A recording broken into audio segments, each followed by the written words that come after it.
It's vital to understand how your food impacts your health, especially in today's world of mega food corporations, flavor chemistry labs, and lobbyists who influence health recommendations. It's a confusing world to navigate, the individual consumer versus billion-dollar companies.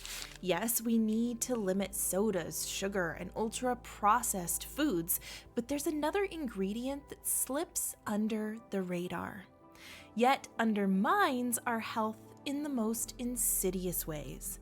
It's a major reason why so many people suffer from diabetes, heart disease, and chronic pain. So today we're looking at the most deceptive food lurking in your pantry. Plus, we'll reveal a simple step to dampen its negative effects based on a 2020 scientific discovery.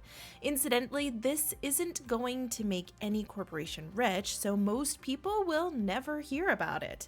On top of that, we'll also discuss substitute ingredients that taste great but don't wreck your health. So be sure to watch until the end. Subscribe to our channel for practical tips to fight and prevent diabetes, and please click the like button if you find this information useful. Plus, stick around to get our free downloadable recipe book and more. We've all been there, reaching for a quick sandwich, a slice of cake, or the weekend pasta night. These have become staples in our life. That's right. Flour is everywhere. We've been told to eat it since the days of the food pyramid. Through bread, pastries, pizza, pasta, and cookies, we can't get enough. It's the base, and increasingly the bulk of what fills our bellies. But why should this be a concern? And what can you do if you're not ready to say goodbye? Firstly, these foods skyrocket blood sugar. Refined flour is made by processing grains, stripping away the outer bran and germ, leaving the starchy endosperm. This removes most of the fiber, vitamins, and minerals, leaving behind the addictive white powder, which is quick to digest, quick to raise blood sugar, and causes damage in numerous ways. When you eat things made from flour, your body quickly digests them, turning carbohydrates into sugar, also known as glucose, which is absorbed into your blood. On the other hand, fiber in whole grains acts like a time-release mechanism, slowing the absorption of sugar into your bloodstream. That doesn't mean all grains are good, but for now, without this slow release, glucose rushes into your system all at once. Your body responds to the sugar rush by releasing insulin, a hormone that helps your cells absorb glucose from your blood so you can use it as energy. The quicker the glucose enters your bloodstream, the more insulin your body pumps out to handle it. However, this rapid influx of sugar and the corresponding surge of insulin causes blood sugar levels to spike and then plummet. When your blood glucose drops rapidly, it can leave you feeling tired, hungry, and craving more sugar, creating a cycle of highs and lows. Over time, if this pattern continues, it can lead to insulin resistance, where your cells don't respond as well to insulin. This means your body has to produce even more insulin to get the same effect, which can strain your pancreas and lead to type 2 diabetes. Shortly, we'll discuss how to dampen this blood glucose spike, but first, why is high blood sugar a problem? When you have high blood sugar, this glucose circulates in your bloodstream. There, it can attach to proteins or fats, which is why we call it glycation. Those fats and proteins are trying to transport nutrients and regulate everything in your body. They don't want to be covered in sugar. It's like an ex showing up to your wedding uninvited. It's not meant to be there, and it's going to cause problems. When sugar molecules attach to fats and proteins, it clogs up the works. Imagine if you poured honey into your car thinking it was oil. It would gum up the works, right? That's similar to what happens in our bodies. Proteins and fats start to malfunction, damaging the tissues around them and causing inflammation, the first sign of many health problems. This causes blood vessels to become stiff and less flexible, sticky plaques build up inside of arteries, the vital tubes that supply your heart, which in turn increases blood pressure and makes your heart work harder. Over time, it can lead to heart attacks, stroke, circulation problems, and more. This artery damage is known as atherosclerosis. It's the main cause of heart attack, but often goes unnoticed.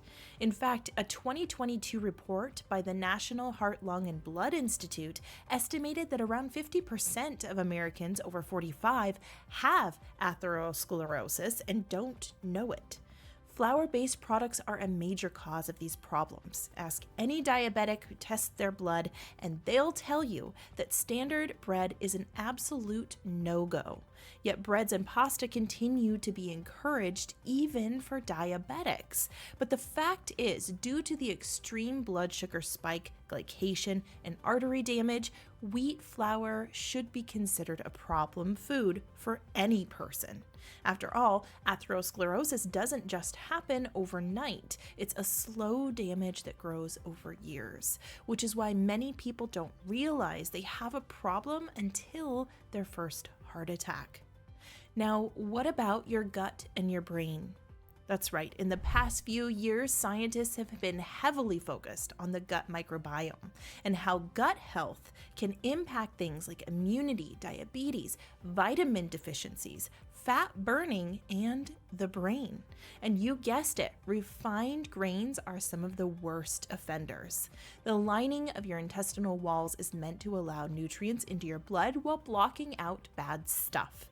But with leaky gut, food toxins and bacteria can slip past the gate, causing all sorts of trouble. Traditionally, scientists believed that this was only a problem for people with celiac disease or gluten sensitivities. But today, more and more researchers are finding evidence to suggest that refined grains cause problems for everyone. Although the gut damage may occur to a lesser extent for most people, the inflammation and leaky gut problems are far more widespread than previously thought. Furthermore, a 2018 study titled Leaky Gut, Leaky Brain, published in the journal Microorganisms, suggests that a leaky gut may lead to a leaky blood-brain barrier, which in turn affects brain health, potentially causing mood disorders and may increase the risk of other neurological conditions. Now, have you ever noticed that bread makes you hungry? That's right. The gliadin in wheat is to blame. Gliadin interacts with opiate receptors in your brain, mimicking the effects of hunger-inducing hormones. This can make you feel hungry even after eating. And of course, feeling hungry after eating leads to overeating, fat gain, and worse, diabetes outcomes. It's important to note that not all fat is created equal, and refined grains trigger the very worst kind, visceral fat. Visceral fat builds up deep within your abdominal cavity. It's located near several vital organs, including the liver, stomach, and intestines. Unlike subcutaneous fat, the kind you can pinch on your belly, visceral fat is deep and wraps around your organs. This makes it particularly dangerous because it functions almost like a separate organ, releasing proteins and hormones that can be harmful. One such protein released by visceral fat is retinol binding protein 4, or RBP4, which researchers have linked to increased insulin resistance, as well as making it harder to get blood pressure under control, increasing the risk of colorectal and breast cancer, and contributing to fatty liver disease. Grains also contain a rather interesting type of starch called amylopectin A. Amylopectin A interacts with saliva, meaning the breakdown of starches begins the moment food hits your mouth, which is why bread raises blood sugar so much faster than similarly processed ingredients like those made from healthy fats.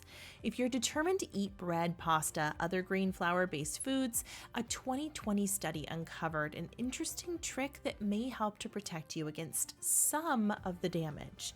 This study, published in the European Journal of Nutrition, found that drinking lemon water before eating bread interrupted the amylolytic activity of saliva, leading to slower glucose spikes and reducing overall glucose peaks by a whopping 30%. That's great news for reducing some of the risks with diabetes. Of course, grain flour foods still shouldn't be a daily option, but if you're going to eat them, it may be worth drinking lemon water beforehand to dampen the negative effects. Likewise, other studies have shown vinegar and other acidic foods to have similar effect. For an even better option, sidestep grain flours altogether with diabetes-friendly swaps like breads made from coconut flour, flaxseed, or pumpkin, Ezekiel bread made from sprouted legumes, or cauliflower pizza bases. Don't worry, if you get the recipe right, it doesn't taste like cauliflower at all. For more on these, get our free recipe book, Amazing Alternatives to Rice, Pasta, and Bread, which contains over 50 delicious diabetes-friendly recipes. It's completely free, and we'll leave a link to that in the description. You might also like to watch our video on the 10 best bread alternatives for diabetics. We hope you found this information useful. If so, click the like button to help spread the word and click the subscribe button to stay up to date with new Diabetics Talk videos.